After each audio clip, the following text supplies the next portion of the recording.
On est ravis de vous retrouver soit justement en public, j'en parlais au Quai des Savoirs à Toulouse, merci d'être avec nous, soit à distance par l'intermédiaire de la visioconférence. Vous allez être mis à contribution pendant cette session, tout d'abord parce que je vous informe, ou je vous rappelle, pour celles et ceux qui sont avec nous depuis ce matin, que vous pouvez questionner nos invités à la fin de chaque session en envoyant un SMS au 07 69 69 38 33. Ensuite, parce qu'un quiz va être diffusé en plein milieu de cette session, quiz auquel vous pourrez répondre en flashant le QR code que vous avez trouvé sur le flyer. Voilà, la petite chose que vous avez jetée en arrivant, non, vous la récupérez bien, monsieur. Je vous l'aviez mis sous le siège, mais là, c'est bon. Vous pouvez flasher le QR code et quand l'animateur vous le demandera, vous pourrez participer à ce quiz. On va découvrir ensemble ce que l'armée vous prépare pour les guerres du futur. Alors, entre ascenseur spatial, guerre numérique ou soldats augmentés, les militaires ont appris à faire entrer la science-fiction au sein de leurs troupes afin de bousculer les idées reçues. Ce commando de choc a même un nom, on l'appelle la Red Team, et une mission, inventer les scénarios et les menaces qui pourraient nous atteindre à l'horizon 2060. Voici donc Romain Lucaso, qui est auteur de science-fiction et membre de la Red Team, Jean-Baptiste Collat, qui est membre de l'Agence de l'innovation de défense, Laura Chobard, qui est directrice générale de la Villette et ancienne conseillère innovation au cabinet de la ministre des Armées. Ils seront drivés par notre Red Team Maison, qui est composée aujourd'hui de Guéric Poncé et Lloyd Chéry, qui sont journalistes au Point. On les accueille sous vos applaudissements. Merci.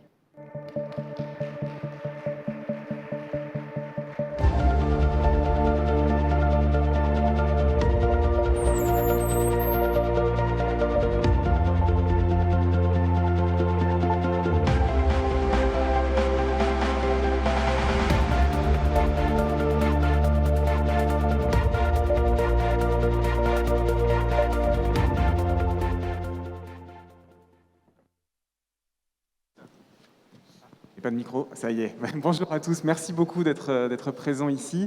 On a une table ronde riche et nombreuse. Hein. On va essayer de faire rebondir la parole très régulièrement. Je vous propose qu'on commence tout de suite avec une vidéo. Je crois que Lloyd, tu voulais la présenter rapidement. Une vidéo qui va nous plonger dans le sujet. C'est ça, on va un peu se mettre dans l'ambiance avec un teaser qui présente la Red Team et qu'est-ce que fait la Red Team. C'est parti.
Commençons par le commencement, peut-être avec vous, Laura Chobard. Vous avez participé à la création de l'Agence de l'innovation de défense lorsque vous étiez au cabinet de la ministre des Armées, Florence Parly. Racontez-nous un petit peu comment ça s'est passé, comment vous avez eu l'idée de créer cette agence et comment vous avez eu l'idée de lancer ce qui a finalement permis la création de la Red Team ensuite. Bonjour à tous. Bien, on est parti du constat que le ministère des Armées avait depuis très longtemps une capacité prospective, une capacité à se projeter à long terme dans le futur. Pour construire un sous-marin, il faut s'y prendre 30 ans à l'avance. Mais que malgré des moyens d'investissement dans le temps long, malgré un réseau de laboratoires académiques et d'industriels qui maintiennent depuis des années des compétences sur les sujets stratégiques, ce schéma marchait assez mal pour les technologies numériques. Tout d'un coup, d'abord les cycles sont beaucoup plus courts que ceux d'un sous-marin dans le monde numérique. L'innovation, elle venait plus franchement des acteurs étatiques ou des gros industriels, mais d'acteurs plus petits, plus difficiles à saisir, plus difficiles à capter, qui n'étaient pas forcément intéressés d'ailleurs par la défense au départ, et que les outils qu'avait la défense pour accompagner l'innovation étaient assez mal adaptés à ces technologies, notamment numériques, mais au nouveau cycle de l'innovation et de la R&D, qui d'ailleurs faisait intervenir de plus en plus d'acteurs privés non étatiques, enfin, privés non subventionnés par des États. C'était aussi la nouveauté.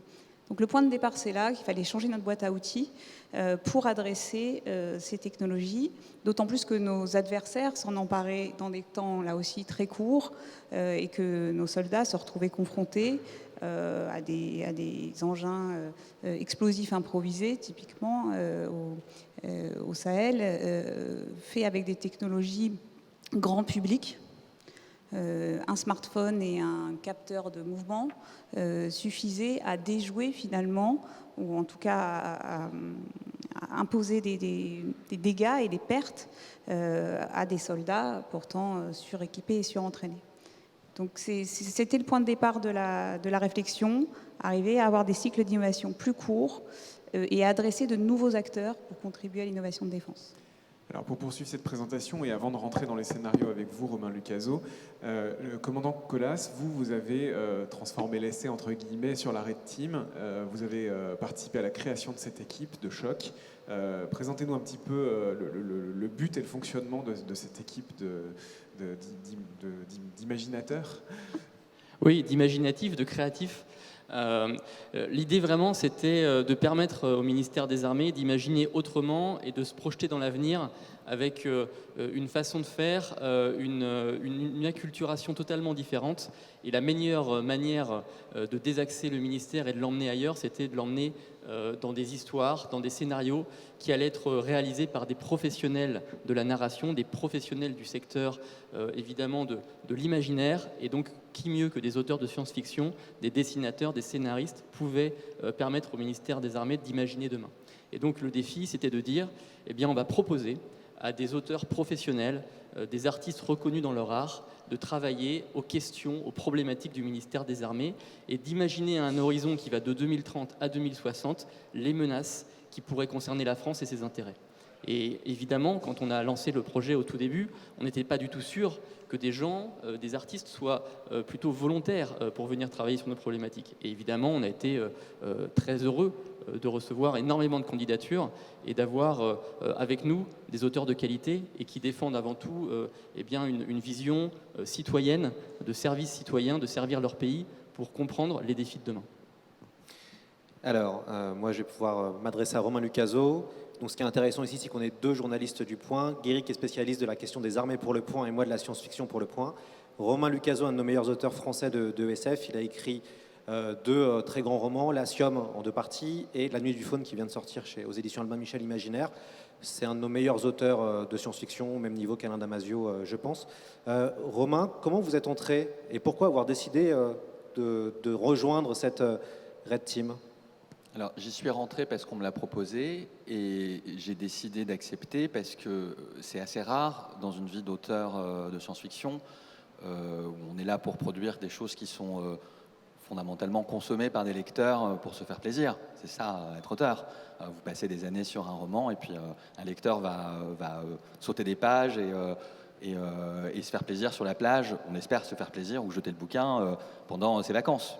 On est des amuseurs. C'est assez rare d'identifier des situations quand on n'est pas voilà, infirmière, militaire, enseignant, ce que je ne suis pas, de contribuer à l'intérêt général. Et donc la perspective de pouvoir mettre effectivement une capacité technique qui est celle de la production de scénarios de science-fiction, ce qui n'est pas exactement la même chose que ma qualité d'auteur, on pourra revenir sur cette distinction, au service d'une notion d'intérêt général, au service voilà, d'un travail de prospective pour imaginer des menaces futures et pour contribuer à préparer le pays à des menaces futures. Moi, je trouvais ça une occasion extraordinaire qu'on ne voit pas passer 2 fois dans une vie, donc j'ai accepté sans coup férir et sans me poser de questions.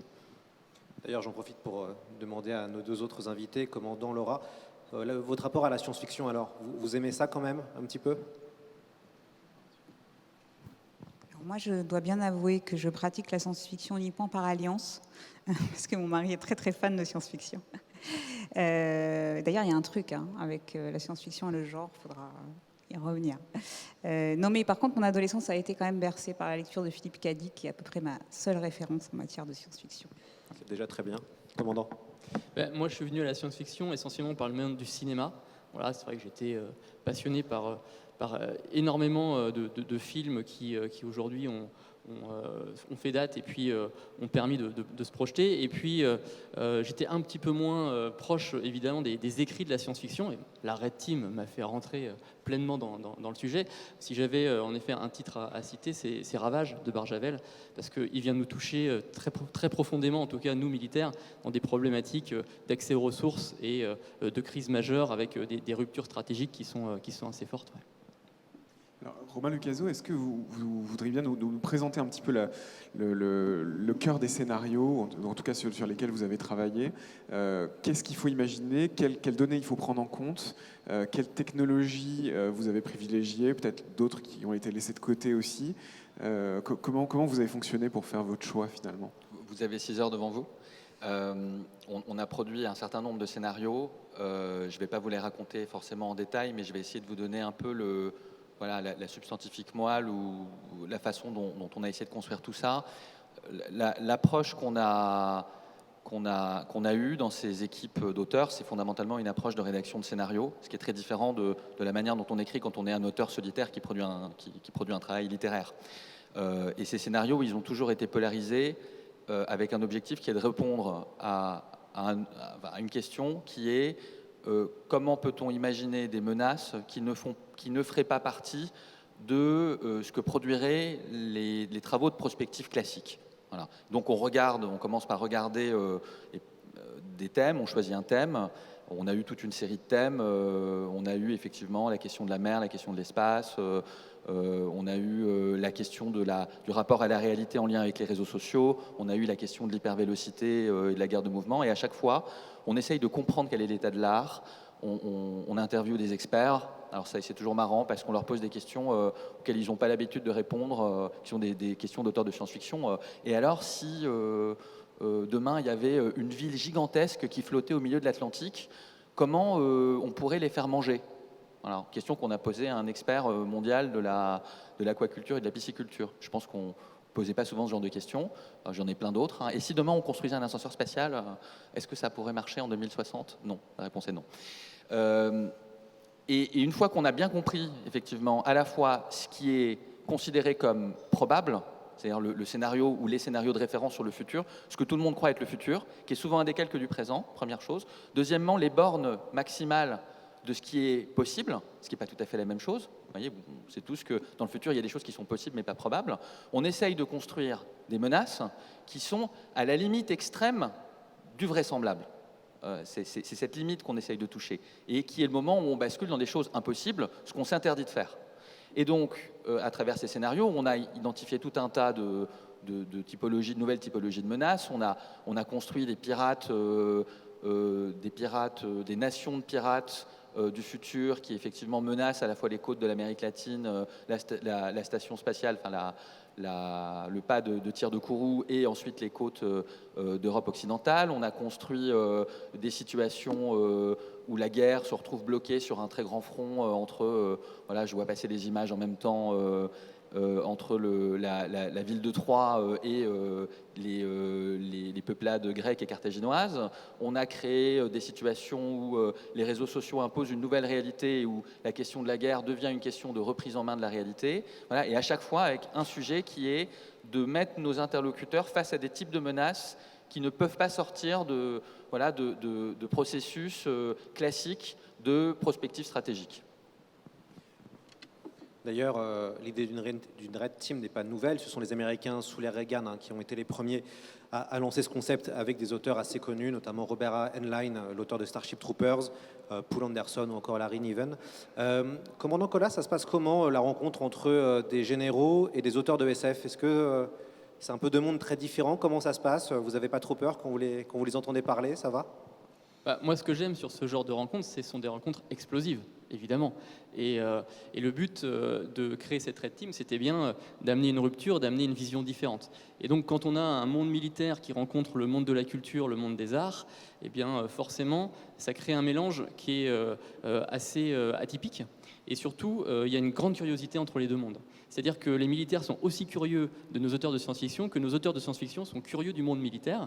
Et un des grands choix qu'a fait le ministère des Armées lorsqu'il a créé cette Red Team, c'est de dire qu'il allait habiliter les auteurs de science-fiction à un niveau assez élevé de confidentialité. Donc ils sont tous habilités secret défense. Et ça leur permet évidemment de poser des questions et d'avoir accès à des informations du ministère des Armées qui leur permettent de créer et d'imaginer différemment. Et donc cette curiosité, on essaye de leur donner un maximum de réponses. Et puis inversement, eh bien, on voit que les militaires, eh bien, ils ont découvert que les auteurs de science-fiction, ils pouvaient leur apporter énormément, même s'ils n'étaient pas des experts militaires. Et donc ce gain partagé, eh bien, au début, en effet, on crée des explosions, on ne sait pas trop ce qu'on va en retirer, mais après, on voit des explosions qui sont vraiment fondamentales dans la manière de penser différemment, avec des cas créés en termes de menaces qui sont tout à fait bouleversants, en tout cas pour la réflexion de la préparation de l'avenir du ministère des Armées. Alors peut-être qu'on peut rentrer un peu plus dans le détail et faire peut-être un petit tour de table de ce que vous, chacun, vous percevez comme la grande innovation militaire ou quelque chose qui va vraiment faire basculer le monde peut-être dans un autre équilibre stratégique. Est-ce qu'on peut commencer par vous peut-être, Romain Lucaso? Alors, dans les scénarios qu'on a produits, moi, il y en a un qui a été publié, dont la version publique effectivement est disponible, auquel j'ai contribué comme à tous les autres scénarios, mais que j'ai trouvé particulièrement à la fois intéressant et questionnant, qui met en scène un blocage progressif de la guerre de mouvement. Cette idée selon laquelle, au-delà d'un certain niveau de développement de certaines technologies comme les drones, les missiles hypervéloces, ce genre de choses, il devient extrêmement compliqué de faire la guerre comme on l'a fait à travers tout le XXe siècle, en gros depuis le milieu de l'entre-deux-guerres, avec une approche qui est celui qui a le plus de capacité mécanique, celui qui va le plus vite, celui qui a le plus de tanks, le plus d'avions, en fin de compte gagne. Et donc on met en scène dans ce scénario une situation où le développement de nouvelles technologies amène une situation de blocage sur un front et de blocage avec une guerre qui s'enlise pendant des années et des années selon des types de durée que nous autres nations occidentales n'avons plus l'habitude de connaître. Voilà. Et ce scénario, qui était alors à la limite de l'anticipation et de la science-fiction, je ne veux pas être trop technique sur la différence entre anticipation et science-fiction, mais c'était la couche base de la science-fiction. Il n'y avait pas d'extraterrestres, c'était une projection par rapport à ce que pouvait être l'avenir de la guerre, avec un certain nombre de ruptures technologiques qui arriveraient en même temps, mais une bonne partie de ces ruptures technologiques étaient déjà discernables dans le contexte actuel. Je l'ai trouvé particulièrement intéressant parce que c'est un des futurs possibles. Et donc, créant effectivement des situations avec des très grandes zones de terre complètement enlisées et complètement ravagées par les conflits, un peu à l'image de ce qu'on a pu voir pendant la Première Guerre mondiale. Laura Chobard. Oui, pour moi, le fait marquant de ces dernières années, c'est l'avènement du cyberespace comme nouveau champ de bataille.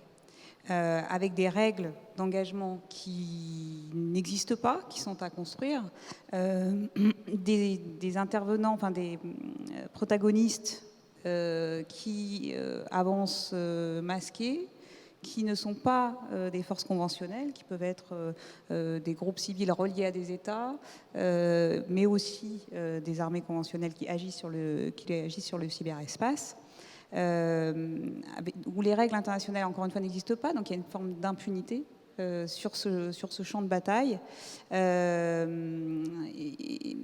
finalement, les règles d'engagement, les doctrines sont à construire. Le ministère des Armées s'y emploie avec une doctrine de cyberdéfense, mais aussi de cyberattaque. Ça, combiné, cet avènement de ce nouveau champ de bataille qui peut être très destructeur, hein, on l'a vu encore récemment, des supermarchés, des hôpitaux complètement bloqués par une cyberattaque pendant plusieurs jours, combiné au développement de l'intelligence artificielle qui est en fait l'hypervélocité de la cyber. C'est-à-dire, ça va permettre des attaques automatiques à grande vitesse et ça va permettre des intelligences artificielles d'attaque et des intelligences artificielles évidemment de défense. Donc on va être sur une guerre cyber de haute fréquence, comme on a du trading haute fréquence, qui pour moi est vraiment l'enjeu stratégique des prochaines années et sur lequel évidemment la France s'est positionnée depuis de nombreuses années, mais sur lequel il reste à construire vraiment un front en fait stratégique français sur ce domaine. Commandant. Alors, je pense qu'il y a un scénario qui a pas mal marqué les armées. Il faut savoir que la Red Team, qui est le cœur du réacteur du programme Red Team Défense, elle a son pendant au sein du ministère des Armées, qui est la Blue Team. Et la Blue Team, elle doit répondre aux questions qu'ont posées la Red Team en termes de menaces. Donc c'est évidemment intéressant pour eux de suivre les travaux. Et cette Blue Team, eh bien, elle a beaucoup été marquée par le scénario qui s'appelle « Chronique d'une mort culturelle annoncée ». Et ce scénario, c'est un petit peu l'antichambre des métaverses qui ont été annoncés récemment, c'est-à-dire la création de mondes alternatifs dans lesquels chacun vit une réalité différente. Il n'y a plus de réel partagé. Et ça amène aussi potentiellement des capacités de manipulation de l'information, de manipulation des perceptions. Et on a également eu des travaux de nos auteurs sur la piraterie du futur, où ils ont été chercher notamment comment est-ce que demain on pourrait créer des deepfakes neuronaux, c'est-à-dire imprimer dans le cerveau des questionnements ou des situations qui sont totalement fausses et qui viennent perturber évidemment les capacités de décision, les capacités d'orientation de l'esprit humain. Et donc ce sont des choses qui aujourd'hui résonnent totalement dans les problématiques d'avenir que construisent les armées. Et d'ailleurs, Florence Parly l'a annoncé hier lors de la clôture du Forum Innovation Défense, le lancement d'un projet qui est directement lié aux réflexions de la Red Team sur la guerre cognitive, avec ce projet Myriade qui sera un des premiers projets d'exploration de la guerre cognitive. La guerre cognitive, en un mot. Mais c'est ça, la guerre cognitive, c'est comment demain je réagis et je me défends contre une manipulation du cerveau, une manipulation de l'esprit humain et une manipulation globale des sociétés par les réseaux, que ce soit des réseaux immatériels, par également les champs informationnels, électromagnétiques. Donc c'est aujourd'hui évidemment des champs très mouvants, on a du mal à les comprendre, on a du mal à les aborder, mais il y a énormément aujourd'hui de capacités en termes de nanotechnologie, de biotechnologie, de neurosciences qu'il s'agit d'étudier dès à présent pour éviter de se faire surprendre demain. Alors il y a eu aussi des critiques vis-à-vis de la Red Team dans le milieu de la science-fiction, notamment par Alain Damasio qui était venu il y a 2 ans et qui déjà en avait parlé et qui lui préfère et prône et propose plutôt aux auteurs de travailler sur un imaginaire entre guillemets de paix plus que sur un imaginaire militaire. Romain Lucaso, est-ce que vous n'avez pas l'impression de faire de la communication finalement pour le ministère des Armées avec cette Red Team? Alors, c'est beaucoup plus de boulot que de la communication, ce qui n'est pas une critique à l'égard de la communication, qui est un très beau boulot. C'est vraiment ce qu'on fait, c'est vraiment de l'écriture de scénarios pour identifier des menaces futures.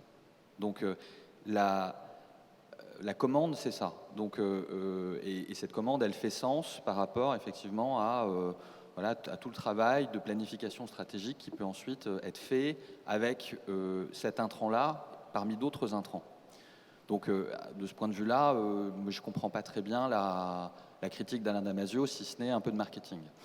Peut-être un autre élément que je soumets à votre réflexion, c'est qu'y compris Alain Damasio, il n'existe pas un seul roman de science-fiction qui raconte un futur désirable. Et en fait, c'est juste une question de ce qui est intéressant dans la science-fiction. Ce qui est intéressant dans la science-fiction, ce qui nous fait lire de la science-fiction et ce qui fait la valeur de la science-fiction pour le ministère des Armées, c'est exactement ça. C'est le fait qu'on passe notre temps à inventer des futurs qui répondent à des choses qui nous font peur ou qui nous feront peur. Et ça sert aussi à déjouer les peurs. Mais je vous mets au défi de me citer un roman de science-fiction, un seul roman de science-fiction qui raconte tout simplement un futur désirable. Parce que il n'y a rien de plus ennuyeux finalement que... Enfin, il n'y a rien de plus désirable, mais il n'y a rien de plus ennuyeux que le bonheur. Peut-être rebondir là-dessus pour dire que tout le travail prospectif du ministère des Armées n'est évidemment pas pour provoquer les scénarios de menaces que les auteurs et les militaires imaginent, mais pour anticiper, pour gagner la guerre avant la guerre. Je crois que c'est un des titres du Forum Innovation Défense cette année. Et pour participer aussi à la prospective plus large que la prospective de défense.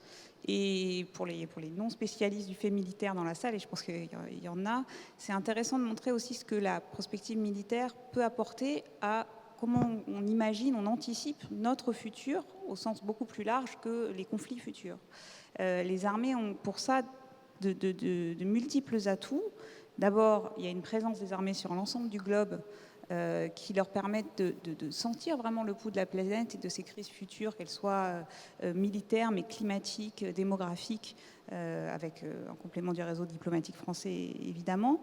Ensuite, c'est une maison qui pense le temps long, le temps très long, à 30 ans. Vos scénarios arrivent jusqu'en 2060. Et ça, au sein de l'État, il n'y a pas tant de maisons qui pensent à 30 ans. Qui ont les moyens d'investir à 30 ans. Et dans le domaine technologique, par exemple, on voit que la plupart des innovations qu'on dit de rupture, en fait, ont donné lieu à des investissements pendant plusieurs dizaines d'années avant de trouver un marché. Et quand on regarde l'histoire, il y a souvent eu des investissements de la défense, parce que c'est en France, comme aux États-Unis, comme dans d'autres pays, un acteur capable d'investir très en avance sur des technologies de rupture. Et puis le troisième facteur qui fait que les armées contribuent à la prospective de la nation, on a vu apparaître le mot, là, c'est le fait qu'intrinsèquement, leur action est liée à la souveraineté de la France. Et c'est un mot qui, il y a encore quelques années, on n'entendait que dans la bouche des militaires et de l'extrême droite. Et je pense que c'est une erreur. Aujourd'hui, on l'entend dans la bouche de beaucoup de politiques depuis la crise, parce que cette crise Covid a révélé que la souveraineté, c'était aussi faire valoir ses besoins en approvisionnement en masques, en vaccins, en matières premières, en composants électroniques. Et que cette préoccupation de la souveraineté, elle avait un impact dans nos vies quotidiennes, dans notre indépendance stratégique, qu'elle se construisait par une vraie stratégie industrielle. Et ça, c'est quelque chose que les armées ont cultivé depuis de nombreuses années pour maintenir les compétences industrielles stratégiques en France. Commandant, est-ce qu'il y a des choses sur les scénarios que vous avez lus où vous vous êtes dit, bon, on va peut-être utiliser ça, on va peut-être y réfléchir, on va peut-être... Est-ce que finalement les scénarios qui sont écrits vont potentiellement vous donner des idées ou vont servir pour plus tard ? Alors c'est vrai que ce défi de gagner la guerre avant la guerre, qui est le plan stratégique du chef d'état-major des armées, Thierry Burkhardt, il conçoit de dire mais il faut qu'on identifie les chaos de demain dès à présent pour pouvoir justement comprendre leurs mécanismes, les décortiquer et les imaginer du mieux possible. Et donc, on en revient à la dystopie et au besoin de placer les armées dans une situation extrêmement inconfortable pour les obliger justement à se repositionner et se mettre dans la meilleure configuration pour contrer et défendre les citoyens français demain. Et donc, sur tous ces champs du possible, et évidemment, il y en a qu'on évoque aujourd'hui, il y en a sur lesquels on reste discret parce qu'il ne s'agit pas de donner des idées à nos compétiteurs et à nos ennemis potentiels. Mais évidemment, au sein du ministère des Armées, dans tous les travaux qui ont été effectués par la Red Team, eh bien, il y a une fabrication de documents qui vont à la fois disséquer les scénarios et qui vont les pondérer sur qu'est-ce qui est le plus pertinent, crédible, quelle occurrence pour les menaces qui nous sont présentées. Et on obtient des dossiers extrêmement complets sur quelles sont les menaces de demain pour les armées, par le prisme de la science-fiction certes, mais qui est un prisme qui amène quand même une certaine liberté de réflexion, mais qui nous ramène à des vraies réalités en termes de défis, de risques, de ruptures. Et on lance à partir de ces dossiers-là des études, et on va revenir sur toute la préparation de l'avenir du ministère. Il faut savoir que le ministère des Armées, il n'a pas attendu la Red Team pour faire de la prospective et préparer l'avenir. Mais la Red Team, elle lui amène un angle et un champ différents. Et donc, on a connecté ces réflexions de la Red Team, grâce notamment à cette Blue Team dont je vous expliquais le mécanisme tout à l'heure, à tous les travaux de préparation de l'avenir du ministère, que ce soit au sein de l'état-major des armées, que ce soit au sein de la direction générale de l'armement, et y compris de la direction générale des relations internationales et de la stratégie. Et donc on a un cercle vertueux, qu'on espère évidemment le plus dynamique et ouvert possible, qui permet de nourrir cette préparation de l'avenir pour créer des projets, j'en ai évoqué un tout à l'heure, ou pour créer des études, ou compléter des études existantes pour avancer dans la bonne direction. Alors, je vous propose qu'on prenne une petite respiration en répondant à un quiz qui a été préparé par Loïc Rivalin. Et donc, vous avez trouvé sur vos sièges un petit QR code. Vous pouvez le scanner. Vous pouvez aussi vous rendre sur l'adresse qui est précisée en dessous. Ceux qui avaient déjà scanné le QR code avant, il faut bien penser à recharger la page, puisque quand le quiz va être lancé, il faudra actualiser cette page. Et donc, vous allez pouvoir avoir plusieurs réponses vraies par question. N'hésitez pas à cocher plusieurs cases quand vous aurez ça. Et on va pouvoir lancer le quiz si techniquement c'est prêt. Alors, parmi ces engins ou prototypes militaires, lesquels ont vraiment existé? Est-ce que nous avons connu un jetpack, c'est-à-dire un réacteur en sac à dos digne de Boba Fett dans Star Wars, un porte-avions insubmersible entièrement fait en glace et un avion qui décolle et atterrit à la verticale avec une double turbine magnifique? Je vous laisse donner vos réponses.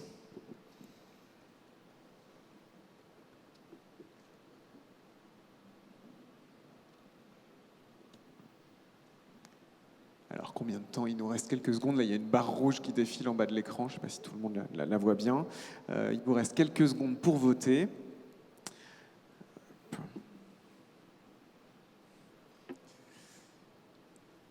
Et je vais pouvoir vous dévoiler tout ce qui a existé ou pas. Quelques instants encore.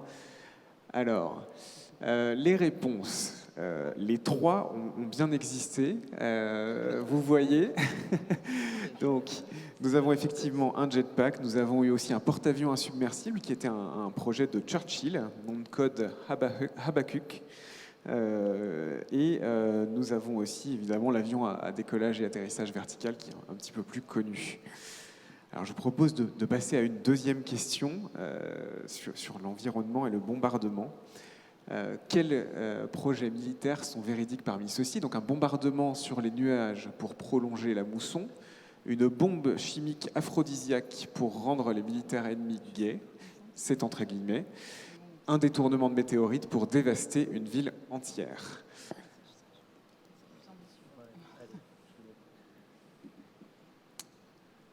Alors, il vous reste quelques secondes encore pour voter. Si vous voulez rejoindre le quiz en cours de route, vous pouvez aussi. Il n'est pas trop tard pour scanner le QR code. Et nous allons donc avoir vos résultats de vote. 90% pour le bombardement sur les nuages pour prolonger la mousson, 24% pour la bombe aphrodisiaque et 54% pour le détournement de météorites. Et les réponses alors, donc les deux premiers sont vrais. Effectivement, les deux premiers ont existé. Le projet de bombe aphrodisiaque était un projet américain. Donc c'était effectivement leur objectif de rendre les ennemis gays. C'est assez terrible. Donc l'ensemencement des nuages, c'est une véritable opération aussi qui a duré 5 ans, de 67 à 72, pour prolonger la saison de la mousson pendant la guerre du Vietnam. Alors je vous propose de passer à la question numéro 3 sur les animaux. Alors, parmi ces projets liés aux animaux, lesquels ont vraiment existé? Des chameaux kamikazes qui cachent une bombe dans leur bosse, des pigeons entraînés à guider des missiles, ou alors des chauves-souris équipés de bombes incendiaires ou napalm. N'oubliez pas, comme pour toutes les autres questions, plusieurs réponses vraies sont possibles. Il vous reste encore quelques secondes pour voter.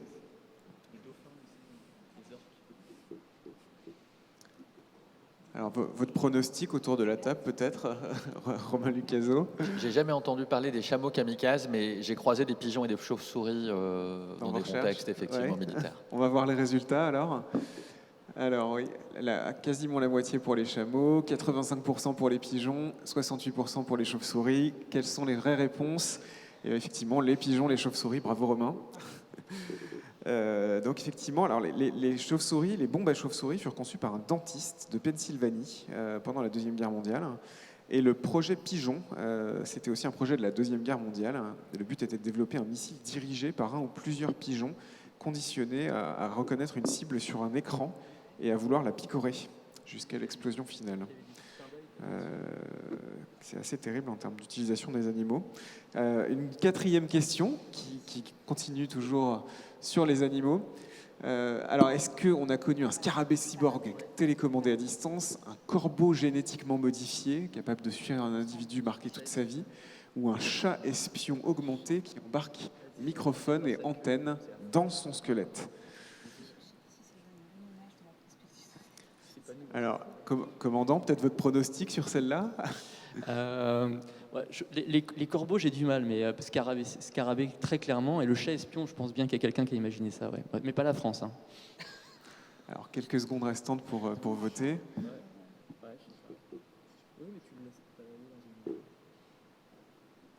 Alors, le résultat, il y a un vote assez marqué pour le scarabée et le chat espion. Alors, quelles sont les bonnes réponses? Effectivement, alors bravo au public, puisque j'aurais tenté le corbeau aussi, je crois. Donc l'opération Chaton Acoustique a en fait un nom original qui s'appelle Acoustic Kitty. C'est un projet très sérieux de la CIA qui a implanté une pile et un microphone dans le corps d'un chat et une antenne de transmission le long de sa colonne vertébrale. Le premier chat fut lâché à proximité de l'ambassade de Russie, mais fut immédiatement écrasé par un taxi. Voilà. Mais merci je tiens quand même à remercier Loïc Rivalin, encore une fois, qui a trouvé toutes ces anecdotes. Et puis, donc, sur les insectes hybrides, effectivement, il y a eu le scarabée avec 3 électrodes qui ont lancé qui étaient dans les muscles des ailes et dans la tête. Voilà, c'en est terminé pour ce quiz. Je propose qu'on refasse peut-être un petit tour de table sur les technologies qui sont définies comme souveraines, c'est-à-dire qui ne sont pas développées par le secteur civil et dont finalement seuls les ministères des armées ou en tout cas les agences d'innovation militaire se saisissent. Qu'est-ce que vous mettez dans ce panier-là, vous? On pense à l'hypervélocité pour les missiles, la furtivité, par exemple, qui ne sont pas développées dans le civil. Qu'est-ce qui est dans ce panier-là et comment ça peut, malgré tout, avoir un impact sur la société dans son ensemble? Peut-être Laura Chobard.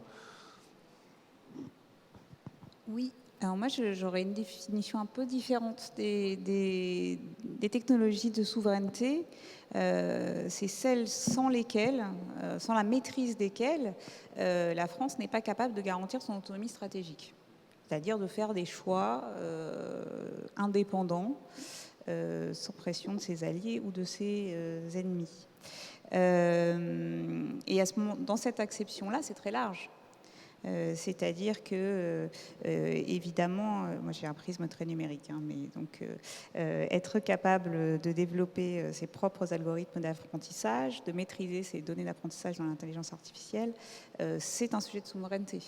Être capable, mais ne serait-ce que de conserver la compétence pour concevoir et construire un avion de chasse, comme on essaie de le faire à l'échelle européenne, c'est une compétence de souveraineté. Donc c'est un tissu de compétences à la fois scientifiques et industrielles, parce qu'il y a la matière grise, avoir maîtrisé la technologie, mais après il y a l'outil de production et la compétence de fabrication de ces de ces équipements nécessaires à l'indépendance stratégique de la France. C'est une cartographie assez fine, en fait, dans le paysage français. Je ne sais pas si ça répond vraiment à la question, mais Jean-Baptiste va prendre. Bien sûr. Non, mais je suis tout à fait d'accord avec ce qui vient d'être dit. Laurent Chopard a raison, c'est-à-dire qu'on a une stratégie de souveraineté qui doit s'inscrire dans une maîtrise de tous les champs qui concourent à l'autonomie stratégique de la France. Donc, tous les champs aujourd'hui qui permettent de créer, d'inventer et de permettre la concrétisation de ces inventions, ils concernent autant le domaine civil que le domaine militaire, en fait. Parce qu'on comprend aujourd'hui, et c'est pour ça aussi que l'Agence de l'innovation de défense a été lancée, avec l'innovation ouverte, on est obligé de s'ouvrir parce qu'il y a un certain nombre de technologies aujourd'hui qui ne peuvent pas être détenues en propre par les armées, tout simplement parce que c'est le monde civil qui a pris l'avance, et qui a pris l'avance technologique, l'avance des usages, l'avance de l'utilisation dans des champs extrêmement vastes de technologies, notamment télécom et numérique, qui servent aujourd'hui nos systèmes de défense tout de même. Et donc cette autonomie stratégique, elle se construit avant tout par des architectures, par des liens avec notre industrie de défense et de sécurité, avec des industries qui sont parfois éloignées de nous, mais que l'on doit ramener également vers nos intérêts stratégiques, parce que demain, on sait que ce sont des technologies de rupture. Et puis au sein du ministère des Armées, c'est comment j'attire des ingénieurs, des chercheurs, des gens qui sont capables de penser l'avenir, de concrétiser l'avenir, et de mettre en œuvre ces technologies, et d'aller chercher les ressources là où elles se trouvent, et d'inventer différemment. C'est-à-dire que l'autonomie stratégique, elle passe aussi par des programmes qui nous permettent de dire, mais là où on ne peut pas aujourd'hui garantir notre autonomie parce que le minerai on ne l'a pas, la manière de fondre tel ou tel composant on ne sait pas le faire, et bien comment on fait différemment ? Comment on invente différemment? Comment on remplace des composants qui demain nous mettraient en défaut vis-à-vis en effet de pression politique, de pression stratégique sur un marché qui est mondialisé? Eh bien tout ça, ça se pense dès maintenant. Et au sein du ministère des Armées, on est convaincu qu'il faut travailler sur ces secteurs-là, avant tout de réseau, de maillage et de compréhension des mécanismes. Et tu as raison, ça ne se pense pas qu'au niveau national. Quand on parle de souveraineté, aujourd'hui, évidemment, on ne peut pas maîtriser toutes les chaînes technologiques dans tous les secteurs nécessaires à la défense, mais aussi à la santé, à l'énergie, au transport, domaines dans lesquels on a envie aussi d'avoir une indépendance stratégique. Il faut au moins la penser à l'échelle européenne. Et c'est un mot qui apparaît récemment dans la bouche de nos politiques, et j'en suis heureuse. Cette échelle de souveraineté européenne, elle est fondamentale pour préparer l'avenir. Alors, Romain, on va revenir peut-être vers la littérature. Vous faites du space opéra poétique, avec la Nuit du Faune, entre autres. Est-ce que le fait d'écrire des scénarios pour la Red Team, ça nourrit un imaginaire, ça nourrit votre imaginaire, ou peut-être ça peut, entre guillemets, l'assécher parce que il y a un côté commande. Qu'est-ce que ça vous apporte en termes imaginaires, en termes d'écriture, la Red Team? Est-ce que ça a impacté, votre travail littéraire? Alors, c'est quand même deux univers extrêmement différents. Parce que moi, je pars du constat que le monde réel tel qu'on le connaît aujourd'hui est en train de se faire coloniser par des éléments de la science-fiction du passé. Et on le voit avec la Red Team. La Red Team, c'est un peu la colonisation du réel par la science-fiction. Donc moi, quand je fais de la science-fiction, ça se passe en général dans extrêmement longtemps. Ça se passe souvent après la mort de l'ensemble des humains. Donc la question du ministère des Armées ne se pose plus totalement. Voilà. Et ça se passe souvent avec des problématiques qui sont extrêmement intemporelles au sens existentiel ou métaphysique du terme. La question du libre choix de l'individu, la question de l'individu, la question de qu'est-ce que l'être. Parce que j'ai effectivement ce sentiment qu'on ne peut plus écrire de nos jours dans un monde qui est saturé par les formes et par les images de la science-fiction, un quotidien qui est saturé par les images de la science-fiction. On ne peut plus écrire de la science-fiction qui se passerait dans 20 ans. Donc je suis très content de faire ces exercices pour la Red Team, parce que ça me reconnecte d'une certaine manière au monde réel. Voilà. Mais moi, ma production littéraire, elle se passe à des encablures extrêmement importantes du ici et du maintenant. Alors, du coup, ça nourrit ou ça assèche Je pense ni l'un ni l'autre. Je pense que c'est des processus qui se touchent pas tant que ça. J'essaierai peut-être un jour, pour m'amuser, d'écrire un roman de science-fiction militaire, mais c'est pas pour tout de suite.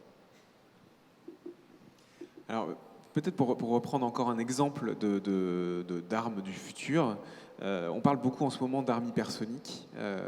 En quoi c'est un élément qui peut faire basculer les choses, basculer l'équilibre stratégique? Peut-être commandant Colas.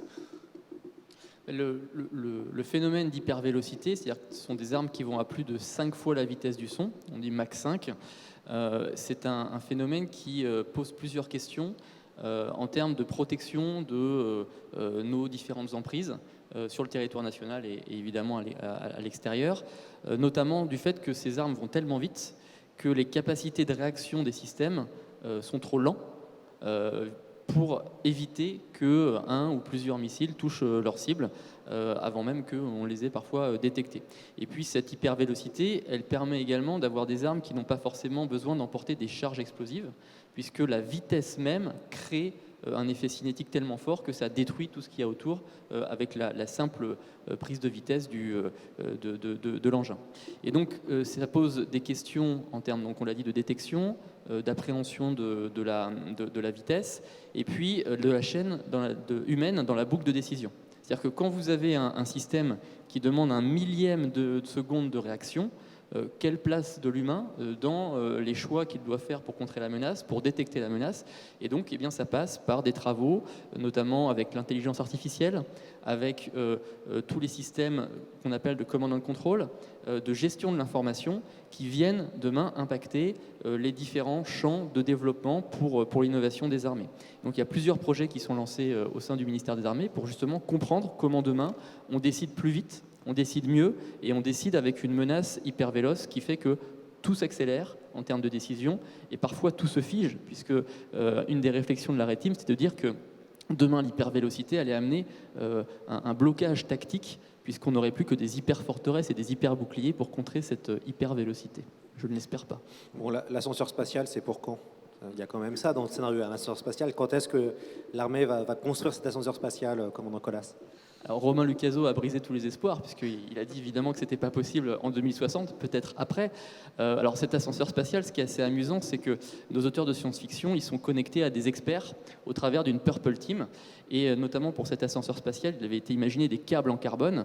Et l'école des mines de Paris, justement, avait imaginé comment est-ce que ce carbone demain pouvait être utilisé, filé, comment on allait envoyer des objets à 36 000 km de la Terre pour ancrer ces câbles de l'ascenseur spatial. Donc, évidemment, si ces projets se lancent, ce sera un projet européen et les armées, je pense, le suivront évidemment avec un grand intérêt, mais ça dépasse largement le cadre du ministère des Armées, ça c'est certain.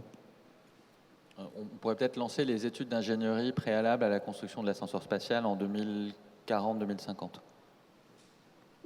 Juste pour rappel, pour ceux qui ne seraient pas experts, l'ascenseur spatial, c'est un élément, un grand câble qui va jusqu'à l'orbite géostationnaire avec un poids qui utilise la force de rotation de la Terre pour rester tendu et qui permet d'envoyer des objets en orbite dans l'espace sans utiliser de fusée. C'est bien ça. Oui, c'est un ascenseur spatial, exactement. Voilà, non mais et surtout, là, il y a le coût de mise en place de cet ascenseur qui est assez important, mais une fois qu'il est mis en place, le coût d'accès à l'espace, en fait, devient ridiculement bas.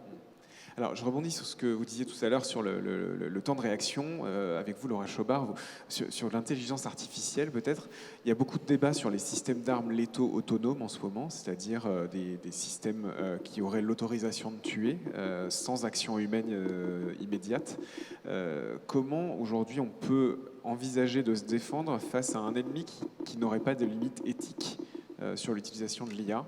Est-ce qu'à votre avis, on peut développer des choses anti-système d'armes autonomes sans nous-mêmes utiliser cette technologie? Alors, d'abord, il faut que la France et l'Europe prennent part à ce débat. Et c'est, je pense, le premier à avoir suffisamment creusé le sujet pour que dans les discussions qui peuvent amener à de la réglementation, à des accords sur l'utilisation de l'intelligence artificielle dans les armements, parce que je crois que le terme de SALA est trop flou. SALA, système d'armes létales autonomes. Oui, pardon. Système d'armes létales autonomes, mais qui a été beaucoup utilisé dans les discussions internationales. Il recouvre des réalités très différentes. Une mitraillette reliée à un capteur de mouvement, Est-ce que c'est un SALA? Il n'y a pas d'intelligence artificielle là-dedans. Et ce n'est pas de ça qu'on parle quand on parle des SALA.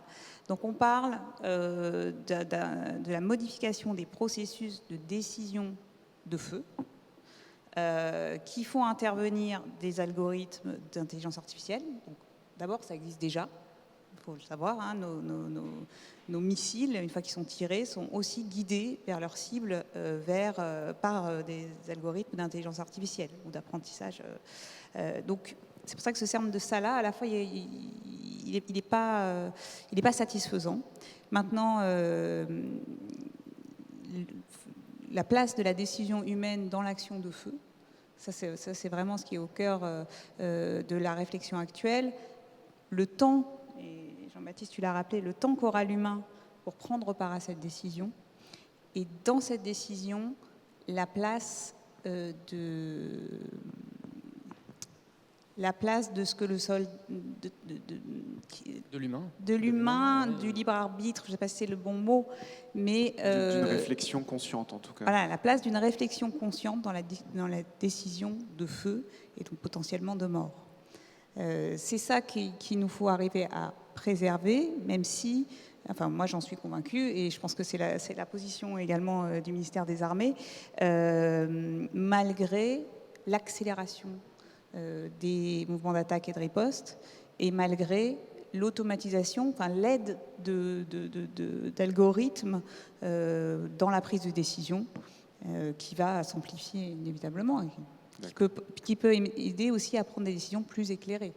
Merci beaucoup. Je passe la parole à Boris pour prendre des questions de la salle.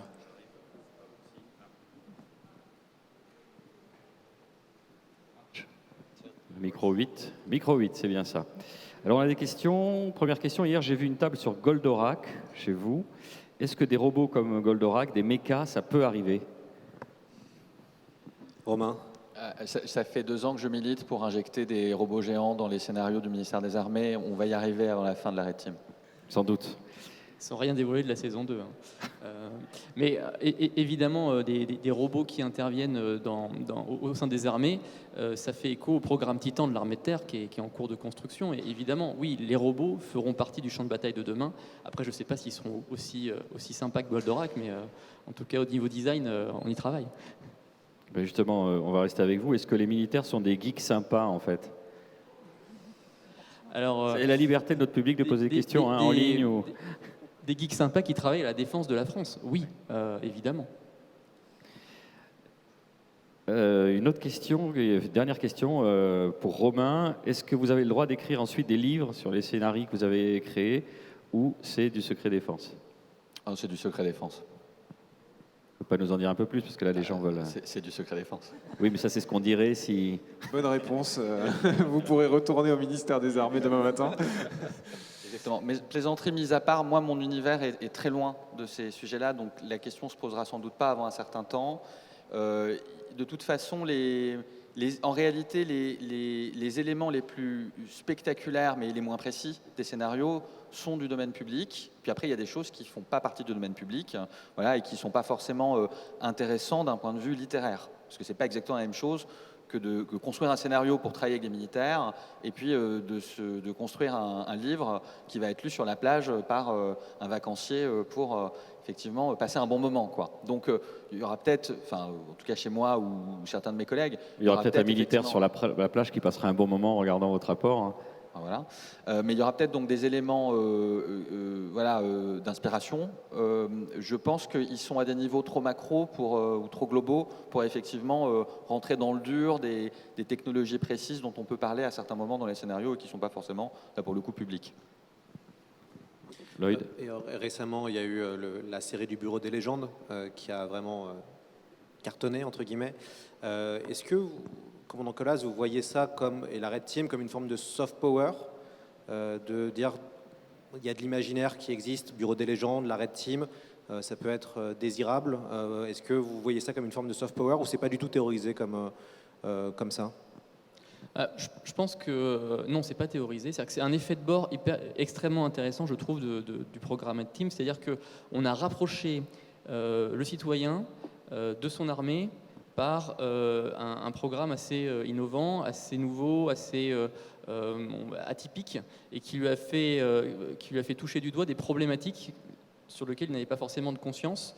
Et des gens qui étaient assez éloignés du monde militaire, finalement, sont venus nous voir en nous posant des questions, en nous disant « Ah oui, ça, c'est des problématiques qui vous touchent, mais j'ai envie peut-être moi d'y travailler. Je suis ingénieur dans une boîte, dans une start-up qui ne travaille pas du tout pour la défense, mais c'est une problématique qui me touche et sur laquelle j'ai envie d'aller faire des recherches, d'aller faire des développements. » Donc oui, ce programme, il a rapproché les armées du monde civil et de la société française. Et je pense que le fait aussi de partager nos scénarios, une partie de nos scénarios, ça nous permet de faire mieux comprendre nos problématiques et les défis qui concernent en fait chacun et chacune des Français, parce que les armées travaillent à la protection des Français.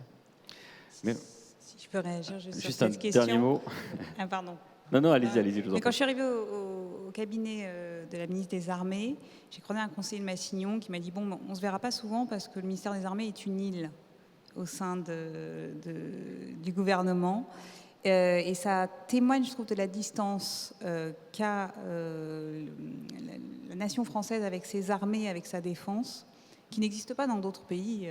Aux États-Unis, le rapport à l'armée est complètement différent. Et que des initiatives comme le Bureau des légendes ou la Red Team peuvent permettre de réduire, parce que finalement les questions de défense, c'est des questions de stratégie, d'industrie, de technologie, de politique internationale qui sont au cœur des préoccupations aussi des Français. Merci beaucoup, on peut vous applaudir chaleureusement. Bravo pour votre table ronde. Et si vous souhaitez prolonger la discussion, sachez que Romain Lucaso dédicace son livre, ça se passe tout de suite, c'est juste à côté. On se retrouve dans quelques instants autour de cette question, la culture, grande oubliée des confinements.